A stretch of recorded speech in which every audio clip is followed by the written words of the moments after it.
floor положениесі жатуға сіздер көрсетемін. Науқастың басына қоямыз, жастық. Қойдық. Ал сосын оның қабырға аралығында қоюымыз қажет.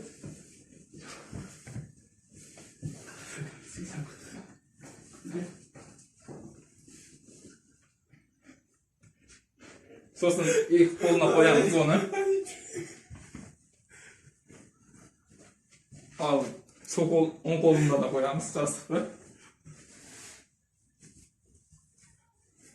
Ал ақырғы балдырды 1/3 бөлігіне қоямыз. Ал соны аяқ, мәне дәл осылай floor положениесі болады. Симус положениесі.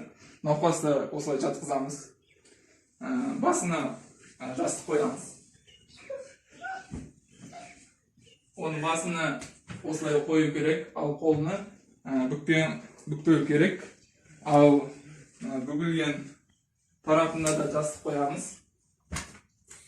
Ал бұл аяғыны горизонтал жағдайда тұрады. Ал бүгілген аяғын десе, оның астында да жастық қоямыз.